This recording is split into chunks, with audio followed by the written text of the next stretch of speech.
Hey guys, how's it going? Just doing, finally getting around to doing this, the debriefing on the Simpson Desert Ramble, and also the on the DR650, and a little bit of a debrief on myself and what I thought, or what I learnt, or just whatever my personal thoughts of doing this trip. So I've made myself a bit of a list because there's a lot of stuff in the video. What I'm going to have is basically a rundown of how the bikes went, all the bits and pieces that we put on there and how they performed and all that kind of stuff. I hopefully won't go too deep into the depths of it because it'll end up being too bloody long. The gear that we took, well actually it'll be the gear that I took, but pretty much I think, oh no, and there was some stuff that I can comment on some of the stuff that we had the same tents, but his sleeping was a little bit different to my sleeping gear. So stuff like that.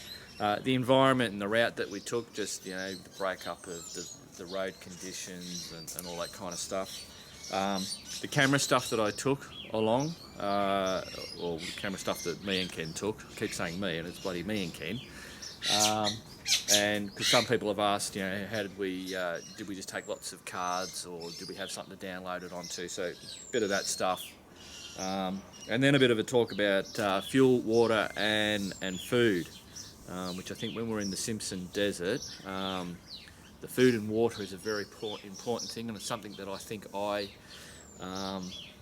didn't do very well and didn't put enough effort into working that out, which I really should have. But anyway, we'll get into that. And a few other bits and pieces. All right, let's get into it. All right, guys. So the first thing I want to say is sorry about the bloody bird noises.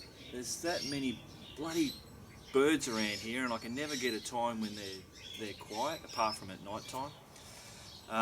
Sorry about the bird bloody noises. I wanted to let you know that the fundraising, we raised $3,210. It wasn't our $10,000 target figure, but hey, $3,210. It's not a bloody bad effort for a couple of blokes.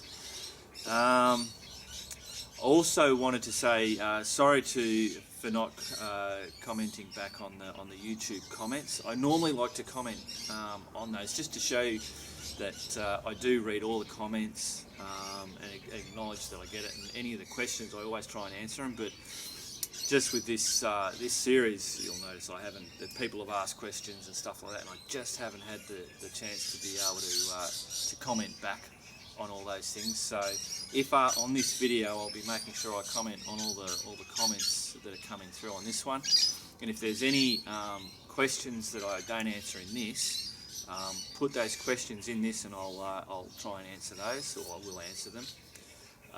So sorry about that, but it's just things have been very hectic around here.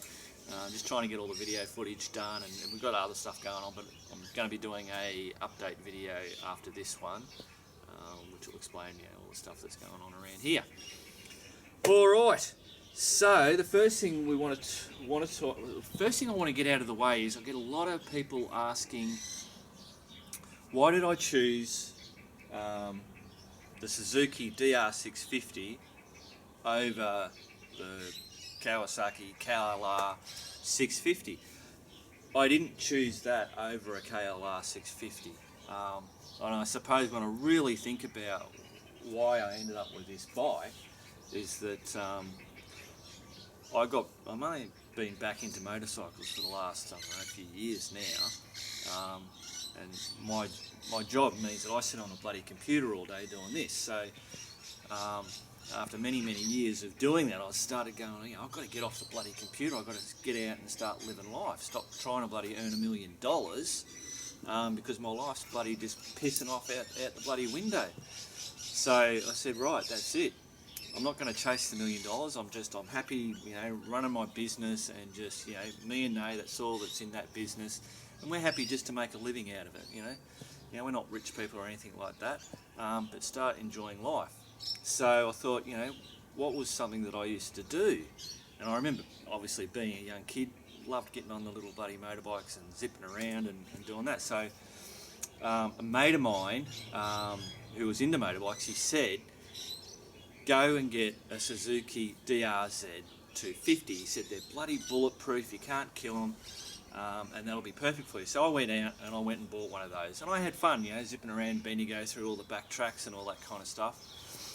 And then riding on the roads, getting to those bits of tracks, I went, geez, you know, I might enjoy riding a road bike. So I ended up getting a road bike, and then I obviously went down the road bike area, but now I've done a full swing around and I've gotten back into the dirt. Funny how it all goes, and I'm most probably going off track now. So I bought the Suzuki, the 250. I then came across a cruiser style bike, which was an old Suzuki Intruder. It was a 700, it was an old bloody thing. Anyway, so then I had to upgrade on that because Nay was enjoying jumping on the back, but this old one was a small bike, and you know, it was just not bloody the done thing. We were planning on doing a trip up to Sydney, and I remember my old man he's from Queensland, and he come down and he seen this old Intruder, and he said, "Oh my bloody God, Mark, you can't have bloody Nay sitting on the back of that bloody thing." So anyway, we went out and I bought the Boulevard, which is Harry, the C50. So that was a Suzuki. So I don't know, I've obviously got this liking for Suzuki. You know, all the bikes, the ones that I've had, they've been great. So when I was looking at getting, you know, a bike of this, you know, the dual sport type thing, obviously the Suzuki just came to mind, and I searched up on it, and you know, it had a big following and a lot of people liked it. You know, it has its problems and stuff like that. The other thing, aside from that personal feeling towards the Suzuki stuff, was that when I did the Great Australian Ride in 2012, there was a couple of, well, there's been a couple of KLRs that I know has had a lot of issues going across through all that terrain, which is where we were going. The number one, I suppose, problem with the KLR is the radiator. If you do have a KLR and you're going to be doing that backstrap, you can fix that problem. It's something that can be fixed. You just got to get the mounting brackets to strengthen up that radiator, and then you're sweet to go. The other thing with the KLR is it's a little bit more orientated towards the touring than the off-road, and that's, you know, due to the fairing and all that kind of stuff. So if you drop the bloody bike, you're going to be breaking fairing, and that's costing you money and stuff like that. But at the end of the day, I mean, all the bikes will bloody get across. If it's in good working nick and you've done your bloody your homework and fixed up those little things that you know can go wrong, any bike's going to get you across. Except for like a cruiser maybe, which I found out when I tried to do that, because I'm an idiot. So yeah, that's why I got the DR650. It's not, you know, there's no, it's a better bike, or, you know, in some ways it is a better bike, but then maybe a KLR is better. It all depends on your personal, what you like. It's like when the young fella's trying to, you know, look for to buy a car, you know, and you go, oh, you should get this car because it's more, your parts are cheaper and whatever. Buy the bloody bike that when you see it in the shop or you see it somewhere and it spins your wheels, you go, man, I love the look of that bike. That's the bike you should buy. Buy that bike and then make sure you do your homework to set it up to make sure it's going to be able to get through the shit that you're going to put it through. That's it. I love all bikes. If I was a very rich man, I'd have one of everything. Alright, enough on that, because this video will go for bloody ever. So, the two DRs, they got put through shit, absolute shit. They got the shit shaken out of them, just all the terrain that they went through, the amount of time that they were doing it when we were in the bloody sand, and I was just fucking flat knacker. There goes my phone. Hang on a minute. Hello, Mark speaking. Yeah, good, thanks, Mick. Yep. Sorry about that, guys.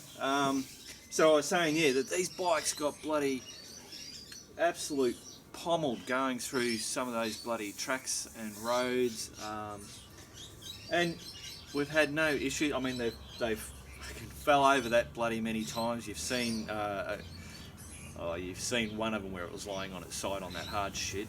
So lucky it didn't go down that friggin' hole. And yeah, the only thing that has happened is I've lost a bolt from underneath there off the safari tank, and a bolt on the side, the exhaust cover thing, the heat shield. One bolt came out, and it's funny, exact same bolt came out on Ken's bike. Ken, on his safari tank, he actually lost 2 bolts, and he lost a couple of them. So along, I think, actually from when we did the Simpson crossing, well, actually from Maree, and then when we did the Simpson from there, and then the rest of it, he actually rode it with no shut up, with no bolts on these underneath here.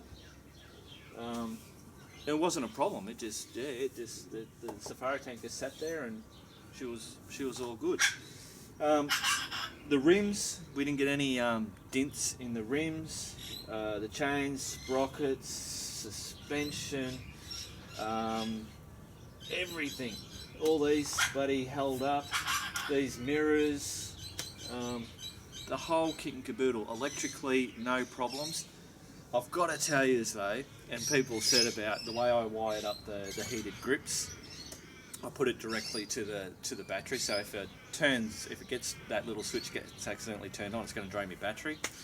I went, she'll be right. Well, it was all right. I only used I think the heated grips once on the trip, but coming back, I had them turned on, and I got back here and I didn't turn them off, so the bloody battery went flat. So I'm going to have to change that. Yeah, people saying that I shouldn't have done that, you are correct. Because I did do that, and it was funny, the battery, I put it on my charger and it wouldn't recognise it, so then it wouldn't charge it. So I went out and paid a bloody $100 to get a new one. I put it all in, no worries, and you wouldn't believe it, but somehow I switched that bloody thing on by accident, drained the new battery, did exactly the same thing, and I'm like, oh my lord. It wouldn't charge.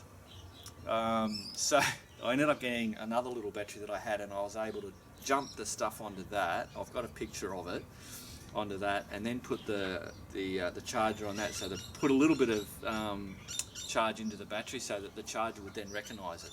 So it was actually the two. So I've now got a spare battery, which is fine.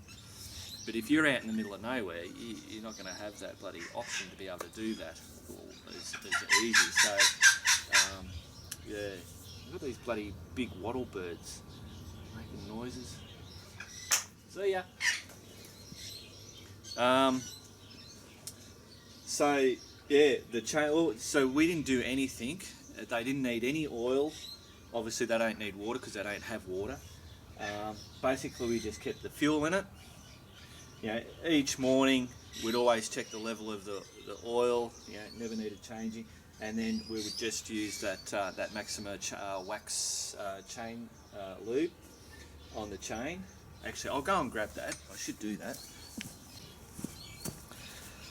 Oh, so yeah. So each morning was that Maxima chain wax. We each had a little one. I gave my other little one to Ken to take, because I've got this one. So yeah, that was all we did. Was every morning we'd chain the lubes, or lube the chains, and away we would go. I know Ken busted his back blinker on one of the offs that he did. It was only just the lens cover. It basically popped off and was never to be seen again. And I think that was really it. Oh, the problem that we had, the fuel issue with Ken's bike. All it wasn't kind of like the video portrayed it a little bit wrong. When he installed it, this back line here that runs around to the other side, he'd actually run that line up and over the back of the carby. So effectively that made that line come way up, and that's why it wasn't using the last bit of that fuel, whereas mine I did it correctly. Mine was fine. So once we ended up figuring out that when we were looking at it, I went, shit, you've run it the different way. So we just re-ran it, and that was it. Sweet Georgia Brown, as they say. I think that's it. So all in all, the bikes just, yeah, they just powered through it. Bloody crazy. I was just amazed. It was time I'm sitting on this bike and I'm getting the shit shaken out of me, and I'm just thinking this bike is literally gonna just fall apart. It was just that some of those roads were just crazy. So yeah, DR650s, set them up. All the attachments that I put on there, you know, and you can look back through all the stuff. You know what I've put on there. Everything has functioned fantastic. The bags were bloody great. They were waterproof. They were dustproof. There was plenty of bloody dust. Ken had we had little cappuccino satchels, and he had one in his back pannier, and obviously with one of the fallovers it had busted it, so he had cappuccino all out through his thing, but there was no dust in there. Yeah, I don't know what much more I can really say about it. I mean, everything did what it was supposed to do. I've just been editing the video and I've realised I have forgotten a few things. I said about the oil, not using any oil. As you guys know, Maxima supplied all the oil, the chain lube which I showed you, the filter stuff, and that's the oil that we used, the Sin Blend 4, which is 10W40. So, I mean, oil's a pretty hard thing to kind of like, you know, it's a longevity type of thing, but yeah, it worked very, very well. The filter that we had in there, we put that the hairnet thing over it. So once we got to Inaminka, we actually opened it up and it wasn't that dirty, so we just took that off. So we didn't have to do anything with our air filters. It lasted the whole way. So, you know, that's 5,000 kilometres that we haven't had to do an oil change. We just kept our chains lubed each morning, and the air filter worked the whole way. The tyres, we'll have a look at these tyres. You come down and have a look at this. So that's the front tyre. So it's a Dunlop 606, which Elliott Brothers gave both Ken and myself. I mean, that's still got heaps more of tread left in that. So your front tyre is not really a problem. Obviously, they start to round off. So if you're a real hardcore type of rider, you know, you'd be most probably looking to change something like this if you're going to be going into mud and stuff like that. But if you're someone like me, I've still got bloody, you know, thousands of kilometres left on this one. We'll just go and have a look at the back wheel. So on this one, that's again Dunlop D606, and you know, that's most probably ready for changing. But you know, I've still got a little bit more fun that I can do out in the back tracks of Bendigo. But yeah, 5,000 kilometres on a back tyre, a rear tyre like this. That's bloody amazing. As I've said before, we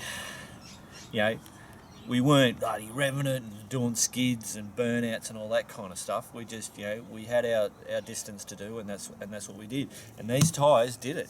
Not a puncher at all. So some of the stuff that I didn't use that we took was actually, there's those water bags, those MSR water bags that I had strapped either side. They were really good. There was a bit of a flaw though, the way that where I had it, when the bike would fall over, one of these little things would get nicked and would open up. So I'd be lying there on the ground and looking at the bike, and all of a sudden all my water's pouring out, only very slowly, but that would be something that I'd have to look at, maybe taping or something like that. But they worked really well. As for that bloody goon bag thing that I got from Cedar Summit, I'm sure it's fine for if you're four-wheel driving or you're picnicking or something like that, but to take it on a outback adventure, don't do it. They're not worth a pinch of shit out there. What do we got? So we've got macaroni and cheese. These extra straps came in handy along the way, as you would have seen on the video. First aid kit I didn't use, but of course you always got to take one. That's just all my cutlery bits and pieces. Oh, that's me windshield for the cab thing. Used that and that came very handy. Oh, that's me desert parks book. Just whatever. Came with that license that we had to pay for. So, oh, that's all bloody vinted up. So I didn't even use all of that first can. So I've carried this can all the way around. I didn't need it. And I used that can pretty much nearly every day, at least once. All my cordial bloody stuff. And that's my fire lighters, which I didn't use. We only had the one fire that night in the middle of the Simpson. Leftover cordial stuff. So that empties that bag. This bag was the shed bag, or the garage, or whatever you want to call it. Zip ties. I used zip ties to tie him down, but he actually came off. I nearly left him on the top of a sand dune. He'd come off, and then Ken had seen it sitting there. So he ended up getting gotcha strapped on there. Oh, that's that fuel sleeve that I didn't use. I didn't use that. And I suppose the main reason why I didn't use it was because I would have had to pull it out of here and then bloody stick it in there, and it was just too much bloody effort and didn't need it anyway. So I had the 500ml, so that's a 1 litre of oil, which is the Maxima oil. Didn't need it. So next time I'd most probably just take a 500. But you know, if you put a hole in the side like I did with Harry, I would have needed that. The slime, didn't need it because we didn't get a puncher. The tubes, spare tubes, didn't need them. But if you get a puncher, then you bloody well need them. The air compressor didn't use that because we let our tyres down when we were out there, and then we didn't put them back up until we got to a service station to re-pump them back up anyway. Some duct tape. Hair nets, which we didn't use the extra ones, we only used the one. That empties that up. I'm missing a spare tube. Where's my other spare tube? Oh, it must be there somewhere. It's there. Is it? Oh, yeah. Oh, it is too, yeah, alright. So yeah, there's the 2 spare tubes. That's all just all my tent gear, everything in there I used. For setting up the tent and me bedding and sleeping and all that kind of stuff. Here, that was just odds and sods, all that stuff I used. And then the Renegade bag was just all my clothes. Bare clothes. And this has all been sitting here for 5 weeks. I haven't bloody pulled it out. Me lightweight shoes, thermal wear, beanies. That's it. Cool. All right. So what do we got next? So that's basically the bikes. Now the gear that we took. Obviously we took the two tents. They were great. They worked just as I expected them would. I had a self-inflating mattress. Ken had a blow-up mattress, so one that you'd buy from Kmart or somewhere like that. It was a single one. So he had I think would have had the cushier sleeping, and it worked really well. It was quite compact. He had his little air compressor. You just plug it in, and hey presto, it would be up, and he was sweet. So all those types of things is really, and with most of the gear, it's your own preference. Everybody has little different preferences, different needs. you just work out you know what suits you, and you run with it. That's basically all you got to do. What else is there? Because these are soft bags, something that I didn't realise was that when it falls over, they compress and whatever. So if you've got stuff in there that can be broken, they're going to break, and I'll show you. I didn't realise.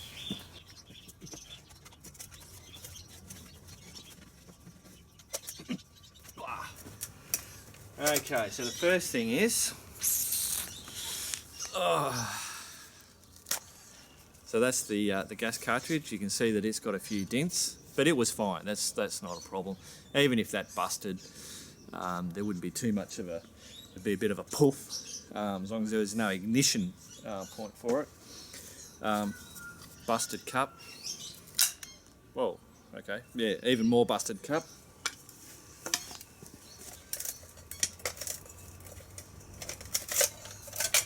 And this all happened only because, you know, the amount of times that it went over.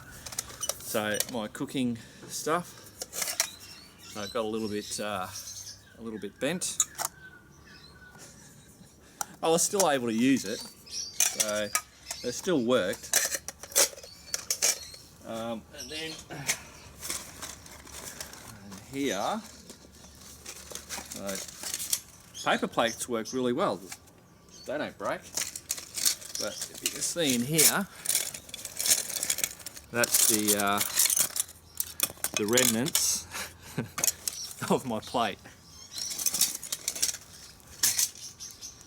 Now, I didn't realise that this was going to happen because, hey, you know, until you do something you don't know. The problem was that on the bike, those the racks, so you got that bar that comes around like that.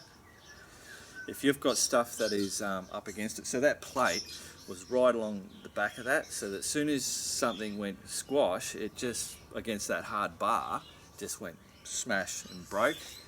Same with all this, they were always somewhere near that bar when I packed it, so that's why they've done that. So if I was to do it again, I'd still take the same stuff, but I'd be cautious of where I placed them in the bag. I'll do that differently. All the bags worked well. So the big duffel bag, the painted bag, they're all the Black Wolf stuff. They're tough. They're quite thick, so they can handle being dropped. There's no tears, no rips, nothing in them.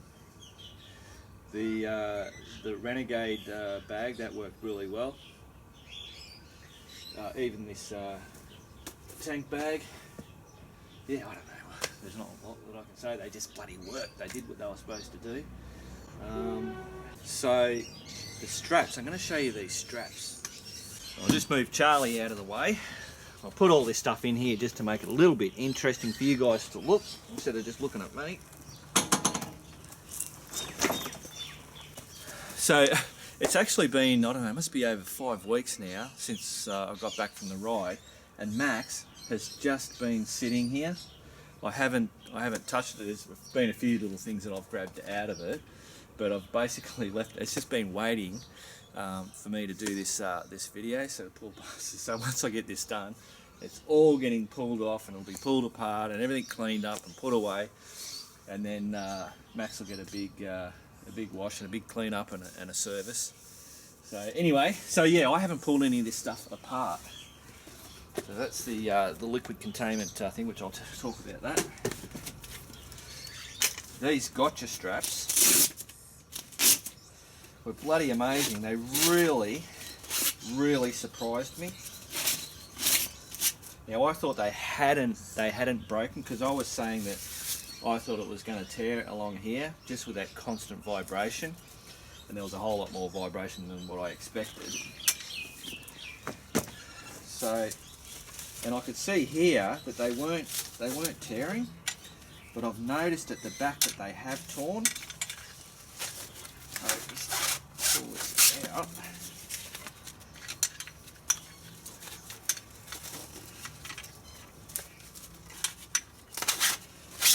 I suppose I'm going to make a bit of a fuss about the these just because they did really surprise me. Oh, there you go. So these gotcha straps, okay, you can see that there it's torn. I thought that once they tore like that they were going to pretty much rip, but they haven't done that. Even up here, you can see that. But because they're fucking, like, they're still hanging on, that's just crazy. So, you know, if I was to recommend straps, I would have no hesitation in recommending these, because they have done the job, you know. And if I wanted to maybe alleviate that problem, because that's quite sharp metal that they were tied up against, I could have put some type of sticky tape or, you know, like duct tape or something just to smooth that off, which would have actually, you know, made that last longer. So yeah, there you go. Those straps worked a treat. Yeah. So what's that? Which was obviously a sponsored thing. They were given to us. So yeah, gotcha straps. Fucking fantastic. All right. So that was that. What other the gear? The mirrors. I'll bring you back up here and we'll have a look at these mirrors. Yeah, so these are those DRC off-road mirrors, which obviously move around. A lot of people thought that they were going to vibrate. Even I thought that they were going to, you know, just be popping down and stuff like that. But they lasted the whole way, and they, again, anything that was on this bloody bike got the shit shaken out of it. So anything that is still working, you've got to say it's bloody top shit. You know, the blinkers on the back, you know, I didn't bust any blinkers. They've worked a treat for me. Granted, Ken busted one lens on his, but you know, that's where we said that, you know, if it falls over and there's a certain thing that it's gonna hit it on. But I mean, my bike went down that many bloody times. It's not funny, and didn't bust it. The first time the DR did go down on me with the other blinkers on, bang, broke it. So they were fantastic. The Safari tank was an absolute wonderful thing. This Safari tank will not be coming off this bike ever. It will be staying there, and that's the only thought that I would have, you know, when I first put it on, you know, I said, oh, I might put the other one back on if I want to go do technical stuff. Is that I thought it might have been too big and bulky or weighty. No, it's not. Once it's on there, you just don't think about it. Like weight-wise, I didn't think that, you know, even when you got, you know, 30 litres in there, and it actually holds a little bit more than 30, it's just not a hindrance or anything. It's just, yeah, it looks great on there. And the biggest thing was that you could bloody fill the bike up at the start of the day, and you just fucking went for it. And if you wanted to dart off over here and over there, and you weren't constantly thinking. And I know that's with all the other bikes that I've had, whether it was the Postie bike, you know, Harry, you know, the other bloody 250 and that, you were always consciously thinking, have I got enough fuel? Whereas with this, never bloody entered my brain, except for when we had those really big long stretch, which was basically doing the French line, is where we had to think about it. And that's when we had to have the extra fuel bladder. Yeah, I mean, fan bloody tastic. Yeah, I lost a bolt out the bottom of it, but really I should have lost all the bloody bolts out of this bike with the shit that I went through. So yeah, the Safari tank, fucking shit hot. The scuff pads and the back rack bloody stuff, the luggage rack and all that kind of stuff, they all did their job. But at the end of the day, you know, with the back rack, you could have had the stock rack on there. Ken actually had the stock rack, I'm pretty sure, yeah. Not a problem, it worked, it did what it had to do. Yeah, so there's certain things that it's like anything, you don't have to put all this stuff on. It just makes, you know, whether it makes it physically easier, or it might save you money in the long run from, you know, breakages and stuff like that, or You know, ease on the mind. You know, one less thing you have to think about, worrying about bloody petrol, whether you've got enough and shit like that to make it through, or you know, topping up throughout the day. Yeah, this was a great bit of bloody kit that I got from Liquid Containment. So it's a 12 litre fuel bladder. And most probably we didn't actually show too much footage of that, which I was a bit bloody disappointed in myself for not doing that, because and it was only because we brought it out when things got really bloody tough. So halfway across, you know, we just dumped the 12 litres out of that into there. When we filled them up and they were sitting in the sun, these things, they blew up like big. I was thinking, Jesus Christ, she's going to blow. But yeah, you know, this was on there full of fuel, blown up. You know, we released a bit of fuel a bit of stuff out of it just to start with, but then after that we went, oh, there's obviously no bloody problem with it. The bikes were falling over with these on it. Never had a worry with it. I actually dropped mine with it in this rolled case. Fucking went off the back, boom, boom, boom. It didn't get a hole. It didn't leak. It did its bloody job. Yeah, they're quite expensive, but it's a really handy thing to be able to have something that you can put petrol in halfway through your trip, just when you only need it that far, and then fill up, and then to be able to rack it back up and then put it there and forget about the bloody thing. So Liquid Containment, that was another thing that was yeah, a sponsored thing. So yeah, thanks for that. That was bloody, we both was very lucky to have that. And I think that really was the saving, because when we were going along the French line, and because we took that Arabina track out, we ended up doing like 400 k's more than what we were supposed to, instead of going directly across. So we only just made it into Munganini pub. So without that fuel bladder, we would have been stuck out there. So that was a good thing. All right, whatever. I'll go and get me bloody backpack while I'm talking about Liquid Containment.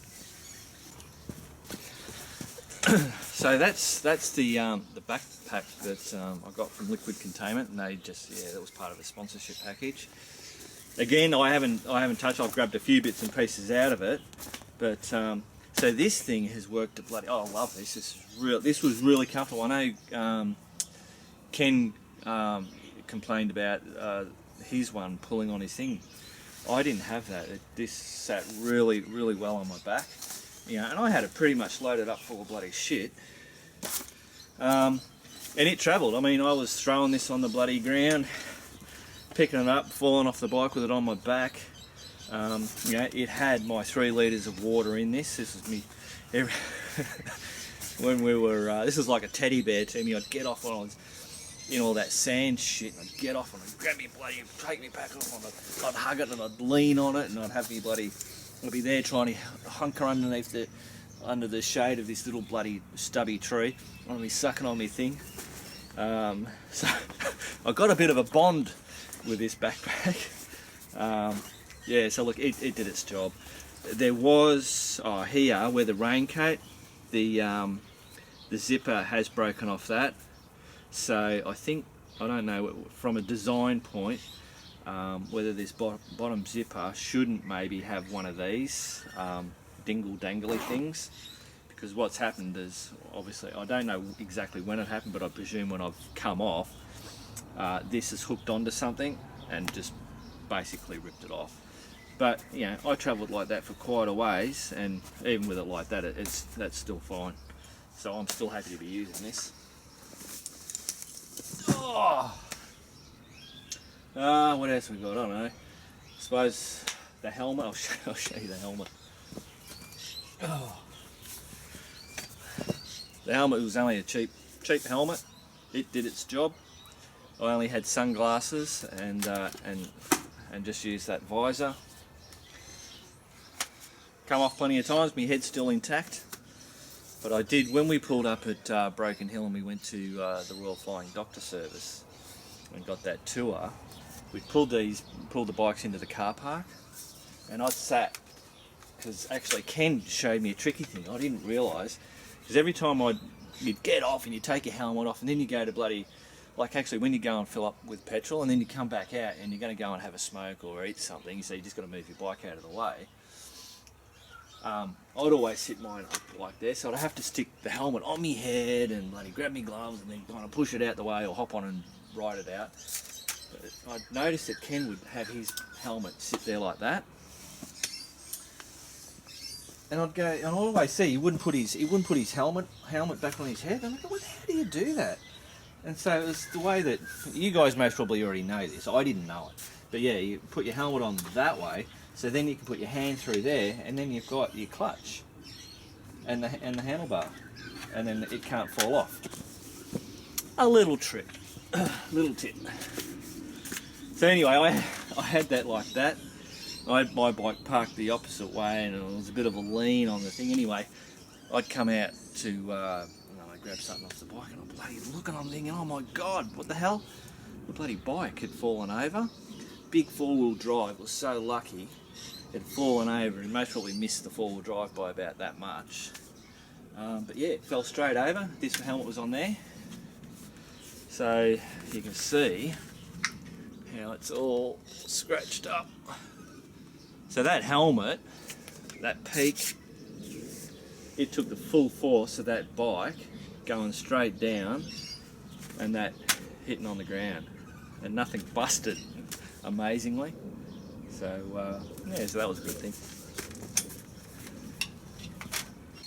So I don't know, the environment or the route, or I don't know. Basically, it was approximately 5,000 kilometres doing that whole circuit. I'll mainly talk about once you get into the outback, and I suppose after we did the Flinders Ranges, that's when we got onto Maree and then up the Unadata track, and then all the way through. Basically, all the roads, there was just so many. When you'll see it on the video, it doesn't look that, I suppose it doesn't look that much different. It's really hard to capture what it was like, I suppose, those roads. When you see it on the videos, it kind of like you think, oh geez, it looks like a bloody highway, it looks really easy. It's not fucking easy.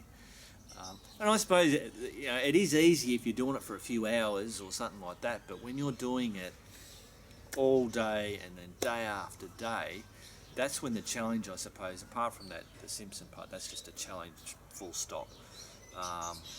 But the other roads are just, it's more of a challenge that you're just constantly doing it all day, and having to be aware for that whole time, because it only takes 1 minute to go, oh look, wedge-tailed eagle, or oh look, there's a bloody dingo, or something like that, and then hey presto, there's a bloody a big chunk out of the road, or there's a big boulder, or something like that, and hey presto, you're off.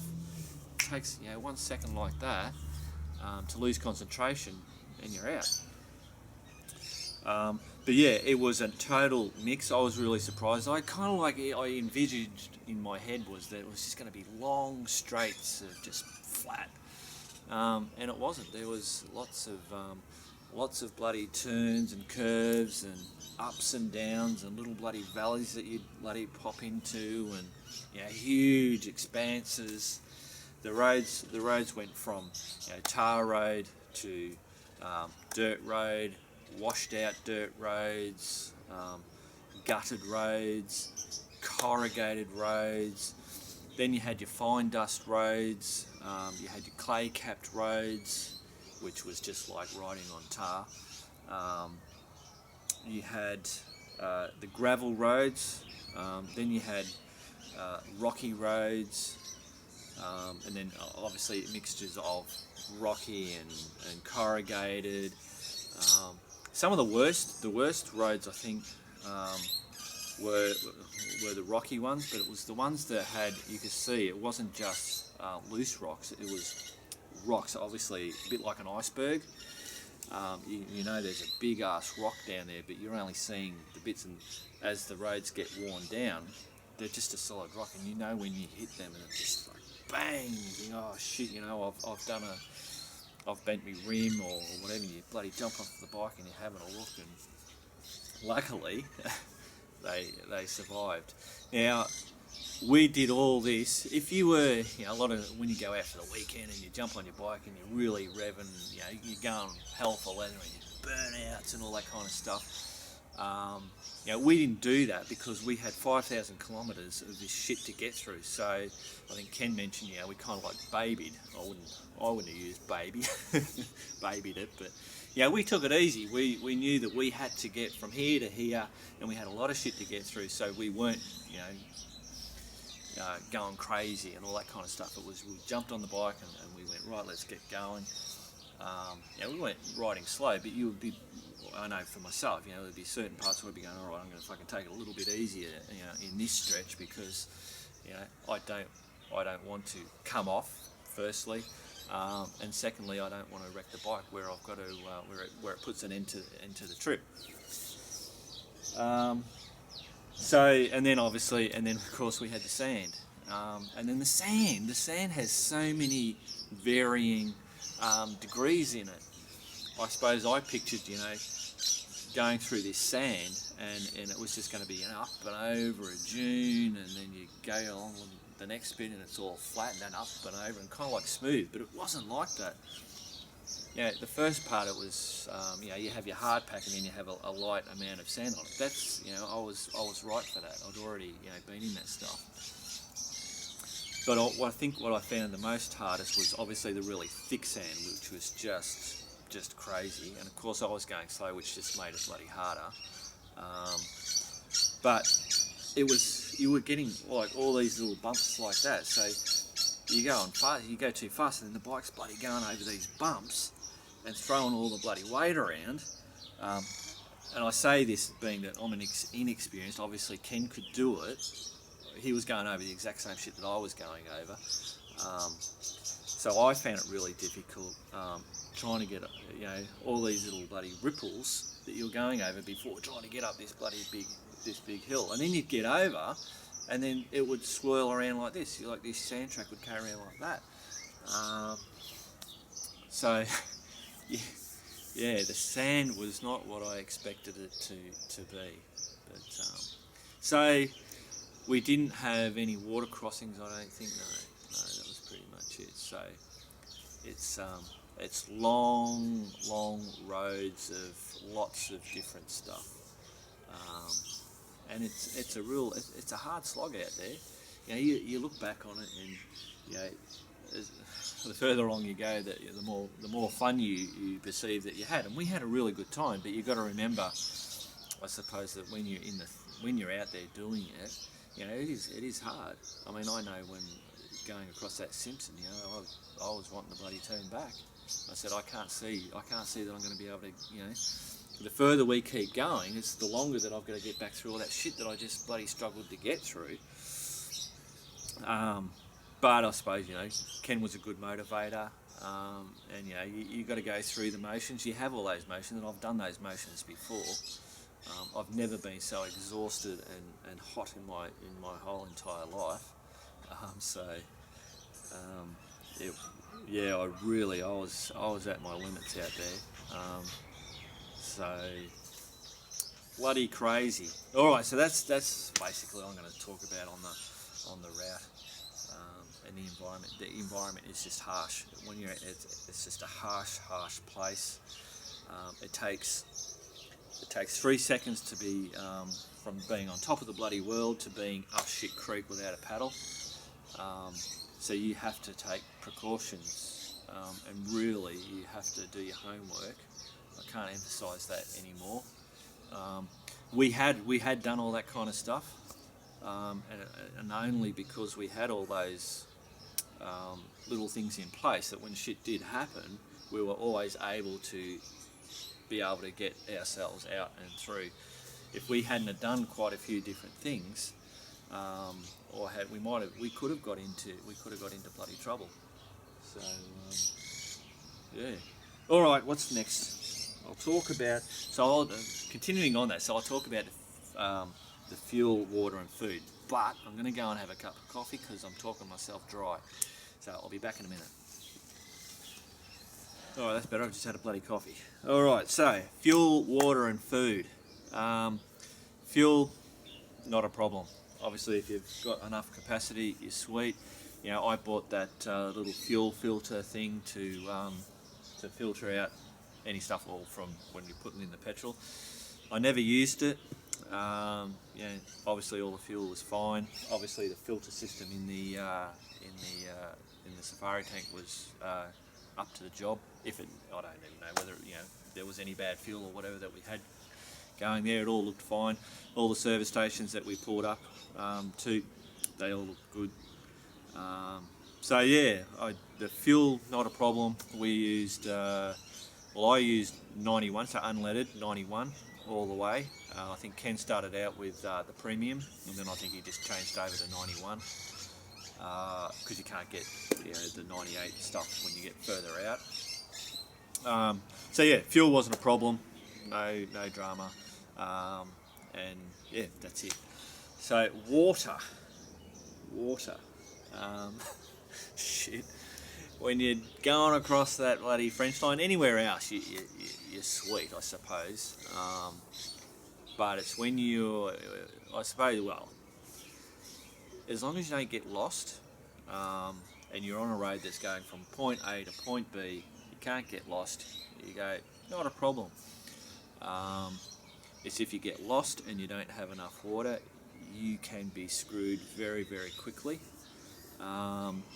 And that's only emphasised tenfold, 100-fold when you're in that sand.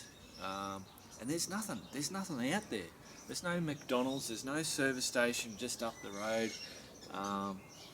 There's just literally nothing out there, and you are stuck in this sand, which just takes you forever to get through. Be unlucky like we were and got copped a 36 degree day, and you just sweat, just sweating and sweating and sweating. So you're drinking and drinking and drinking, and all of a sudden you thought you had enough water, and it just goes. So I mean, we were very lucky to have that. I think it was on the second day. Yeah, it was in the morning on the second day that we had the couple of four-wheel drives that were coming through and filled up all our water.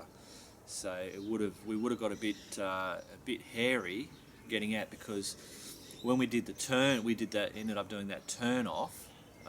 If everything went right, going from Mount Dare, where we filled up all our fuel and we filled up with all our water. If I was a skilled enough rider like Ken was, and we went straight across, we wouldn't have had a problem. No worries, we would have had enough fuel, we would have had enough food and enough water. Sweet.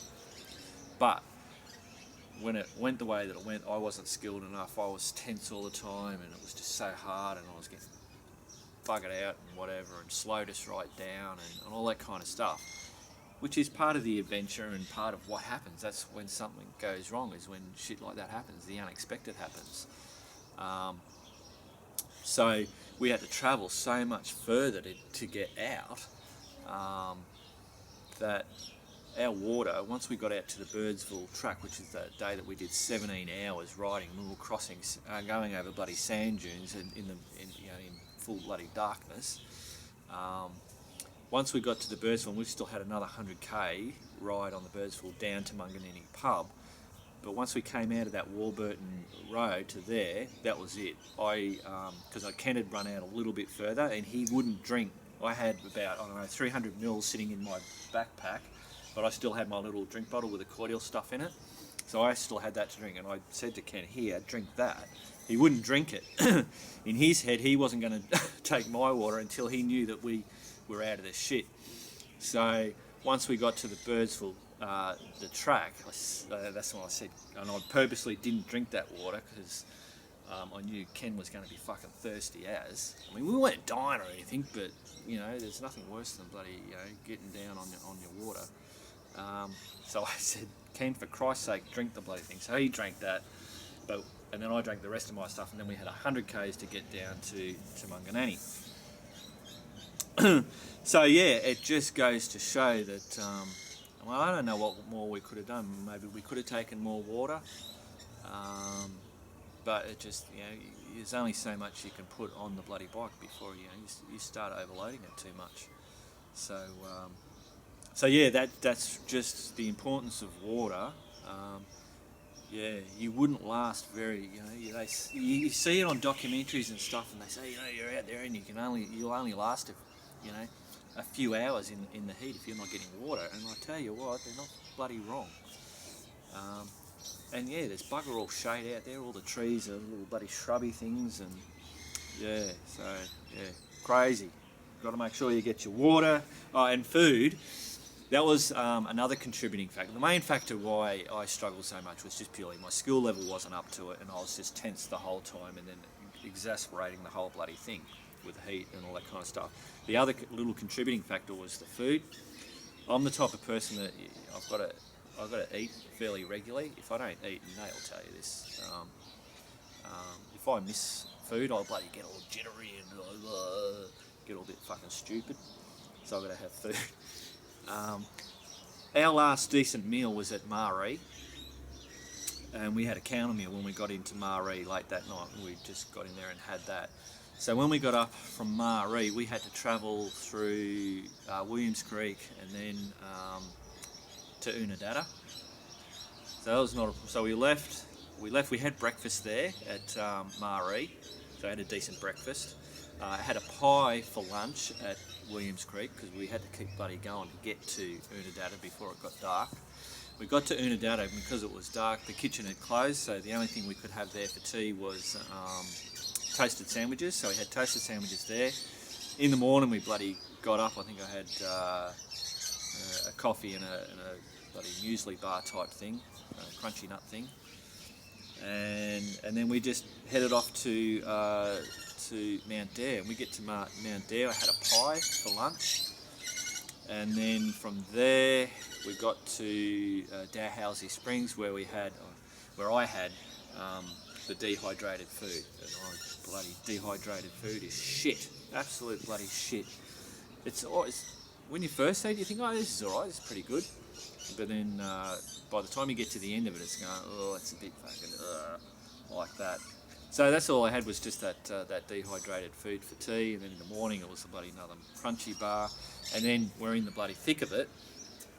And I had things to cook, but we didn't have the time and whatever where we would pull over and you could set up a little bloody thing and cook up your macaroni and cheese. And Ken had fish, tins of fish where he could just rip the fucking can off and bloody eat it. I don't like fish, so I didn't have that. So that was something where I went wrong, or where we should have worked out together a little bit better. We just planned that we would, where we could buy the food, we'd buy it, and then we just had the food there that we'd use for when we couldn't buy it. And that was basically my thoughts, and I think Ken's thoughts as well. We didn't really go into it, and that's where it kind of like became a bit unstuck. So food, and then when we camped in the middle of the bloody Simpson, I had another one of those dehydrated foods, and I tell you, I struggled to actually keep it down. And I only ate it because I knew I had nothing else to eat, so I had to eat it, and I had to just get through it and just keep eating it just so I had something in your guts. So in hindsight, I should have just got the cans. I went with the hydration just to keep. I was trying to keep everything so light on the bike, and I shouldn't have. I should have got bloody steak and bloody beans, chunky soups, and all that kind of stuff maybe.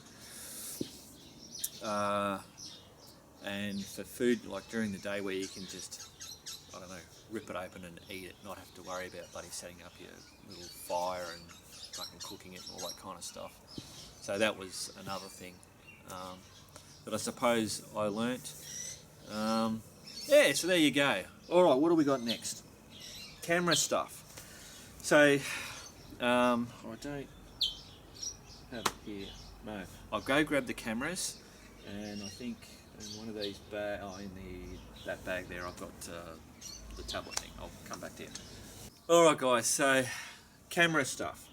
Obviously, I've got just a Sony Handycam that's looking at me, and that you're looking at me from. I've got this Sony Handycam, second one, only cheap. I think it was, I don't know, $349 for that one. So this other one's the newest one, and that's a little bit more expensive. It's got that balanced doobie lucky.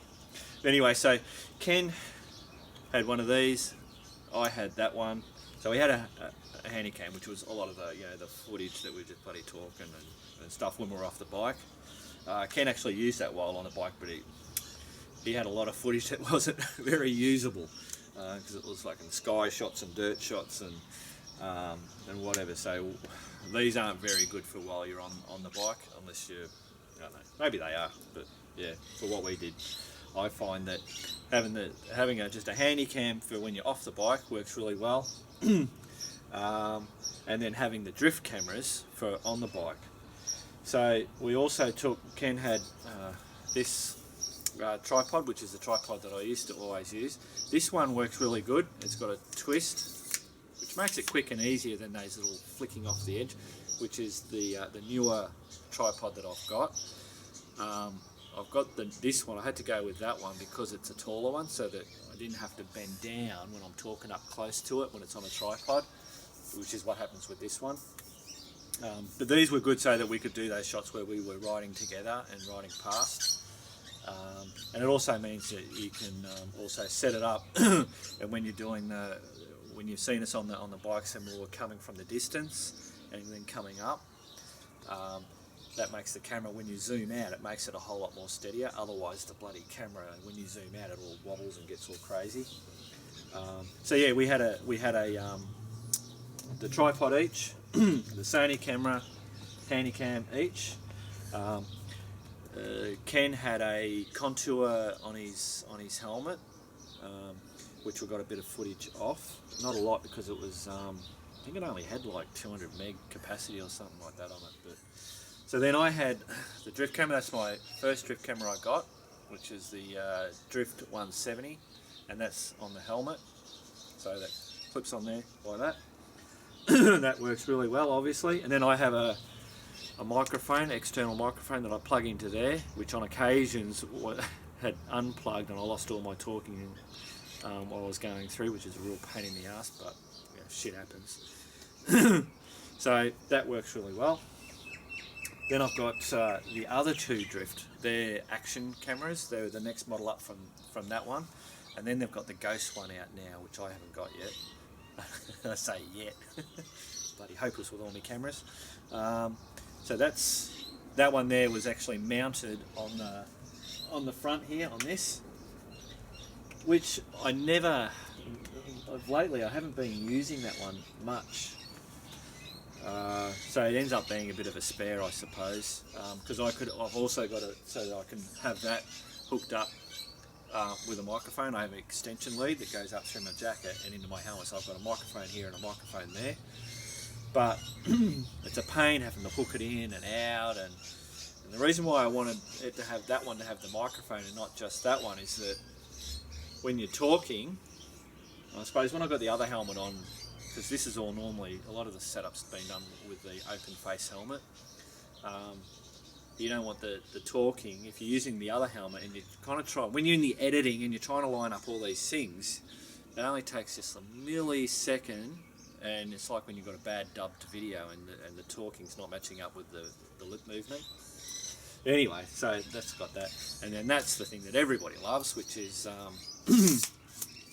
the pole cam. And yeah, that really gets some really good shots, so that was used obviously a lot. Me and Ken were even at stages we would be riding along and I could then hand it over to him so he could do some shots with it while we were going along without having to stop. Yeah, that's the problem. Everything, all my bloody tripods, they get filled full of dust and sand. I've had to hose this one out and it's still a bit and crunchy and shit. The cameras get bloody hammered with all the dust, but they all seem to handle it fine.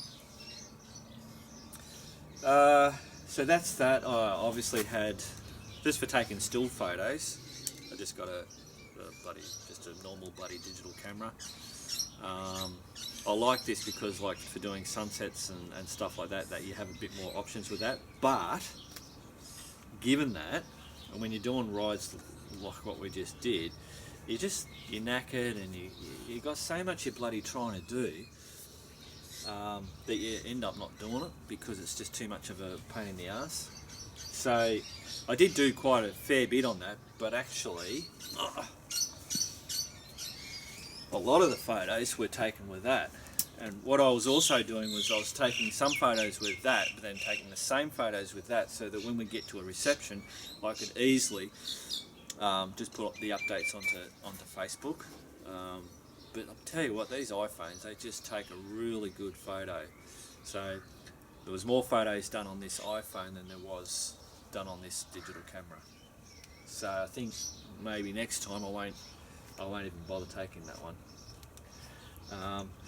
So the question was that some people said, did you take a whole heap of cards? Well, no, I didn't. I had a 32 gig card in each of the cameras.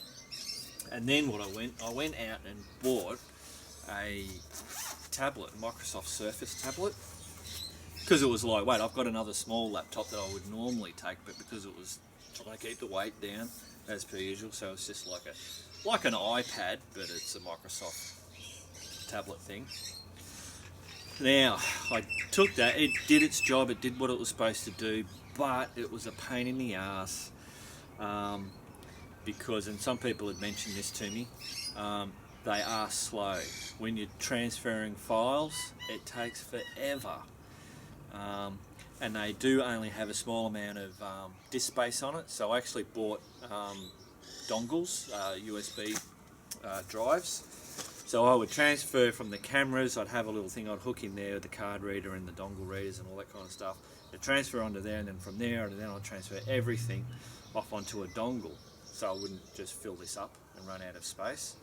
But that took a lot of time to do. And when you're on a trip, you want to be at the pub having a beer and enjoying, not worrying about bloody getting each one of these cameras. You've got to get the thing out, and you've got to plug it in there, and you've got to copy it across, and then you've got to delete it off there, and then all that shit. So that's a real pain in the ass. But it's a what do they say, a labour of love, I suppose. I mean, I enjoy doing the videos and all that kind of stuff, hence why I do it. Like I said, if it was a job to me, I just wouldn't do it. So for me, I'm prepared to do all that kind of stuff because I enjoy doing it. For other people, they'd go, oh shit, I don't mind doing videoing, but I don't want to do all this other shit. No, bloody, it's too hard. But anyway, so that's what I did. I wouldn't do that again. I wouldn't use that tablet. I would just forgo the extra weight of having just the standard little laptop, and do it that way, because that way it would just a lot quicker getting the stuff off the cameras onto the laptop, and then that was it. I wouldn't have to then copy them off onto a dongle, and it can be hours for it to copy across. So that's pretty much it for the camera gear and how I got all the footage off and where we stored it and all that kind of stuff. Cool, what do we got next? Alright, so I've basically covered, I think, pretty much everything. I've just got a few things here. Flies in Australia. People have said about, my God, flies in Australia everywhere like that. They're not. Like, obviously I'm sitting here and there's no flies bloody trying to eat me. It's only when you get out into the outback, and it's not everywhere in the outback, and it's not all the time. The times that you'll have the fly problem is when you've had recent rain. That's when the flies start breeding, and then you get those lots of flies coming around. How do flies live out there when there's nothing out there? Well, there's vegetation, there's animals, there's poop. The animals make the poop. And basically that's how they survive. It's not because of humans, it's just the environment, and that's just how it is. So yeah, that's the flies. They're a pain in the ass, and yeah, you can wear a net and all that kind of stuff. But you just learn to deal with it. Yeah, cool. That's the flies. What else have we got here? Would I do it again? And I've got yes, but differently. All right. So I really enjoyed it. And I think I enjoy doing trips that are hard. I like challenging myself. I like the unknown, I suppose. I mean, I have limits. If someone says, let's go to the French Alps and let's do base jumping, I say, piss off, no bloody fear.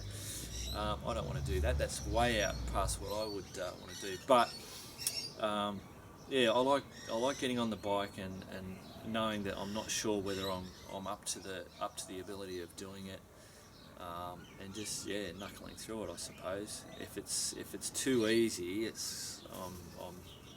I don't know. I think I suppose I could enjoy it. I don't know. That's too deep in meaning for me to be bloody talking about on a video. I don't know. I just like getting out into the outback because I do like the outback. I love motorbikes, and I love having a challenge. I love being able to see how far I can and push myself, or whether I can just do something. I suppose it's the same as can I build a DR 650? I'm not mechanically minded. It's just in the last few years I've just kept tinkering, and Nay's really good. She pushes me. Sometimes I'll think, oh no, I'll just get the bloody the motorbike shop to do it. And she goes, no, you can do it. We'll do it together. And we do it, and hey presto, we bloody get it done. So yeah, so there you go. So would I do it again? Yes, I would do it again. I would do it differently. I think I would. If I was to do it again, I would do it with a four-wheel drive support, which is hence the Jeep. Whether we do that same thing, I don't know. But I think, taking the bike without all that added weight, I would be getting myself a lot more practice in the sand before attempting that. All my time was spent bloody building the bike and doing the videos and all that kind of stuff. I just didn't get out on the bike and really, get that practice in on that sand like I should have. That was stupid on my part, without a doubt. So so there you go. What else is there? Oh, and I must say, if I was to do it again, I would definitely do it with Ken. Ken was really, really good. We had our moments, and I pissed him off a few times because of fucking having to bloody pull over and bloody sit on my ass and stuff like that. You'll get that with anything. When you're in the thick of it, you'll have those issues. But me and Ken, we knew that we've been in situations like that on other things, and we know that those things happen. So when it's happening, you know it's happening. You're going through it, and like I'd say it again. I know you're fucking pissed off at me, Ken, but you're just gonna have to fucking deal with it. And vice versa. But I would definitely do that with Ken again. I think we worked really well as a team. I think we got tested. We got to a point where we had to work our way out of a situation. It was it could have been a potentially dangerous situation. To Ken's credit, with all his mapping and the pre stuff that he done, finding all the tracks and all that kind of stuff, he was able to go, right, we've got this far, we'll get to here, and then we'll reassess whether we continue to go on and whether we didn't. And then we got to that Arabina track, and then Ken said, I was going to go with Ken. If Ken said to keep bloody going, I was going to keep going. That was just the way it was going to be. I had my faith in Ken that he would make the right decision. And he did. We got to Arabina. He could see that I was struggling, and that it could be a real bloody issue. So he decided that, right, let's take this bloody road down here, and we'll get down onto the rig road, which the sand dunes were going to be a bit smaller and all that kind of stuff. And And at some stage we thought that was the end of the sand dunes, and it wasn't the bloody case. It was fucking plenty more, and a few bloody big ones, I can tell you, with those drop-offs and stuff. And you know, I'm thinking back now, when, you know, it was amazing, you know, to do those sand dunes at night time was just fucking phenomenal, crazy. So anyway, I would do it again, and I'd do it again. Oh, okay, cool. Geez, I get a bit of bloody emotional, I think, thinking back like that. Crazy. Fucking Aussie blokes don't do that. I think that's it. That's got to be it, guys. That's got to be it. That's the breakdown. Maxi, I'll tell you one thing. That's funny. With Charlie, the postie bike, Harry, you know, I've done solo rides with those bikes, and you form a real attachment to those bikes when you do something by yourself. Traveling with someone or in a group is totally different than doing something by yourself. I think you get a whole total different experience. It's not better or worse, it's a different experience. And one thing I did really notice, you know, oh, Max is great and whatever, I just don't think I have that bond that I do with these two bikes. I didn't get that with that, because I always had Ken there. You know, we'd pull up and it was also bloody hard, and I always had Ken there. And so Max and Rex, you know, you weren't, you know, when you're by yourself, it's you and the bike. So your bike becomes your friend, it's your mate, it's that's more emphasised. So yeah, I didn't get, I suppose, with Max what I got with what I've had with the other two bikes. But you know, I'll get some single rides in, and I'm sure that will happen. You know, I still love Max. He's a bloody great bike. He got me through all that shit. He didn't give up on me. So yeah. All right, guys.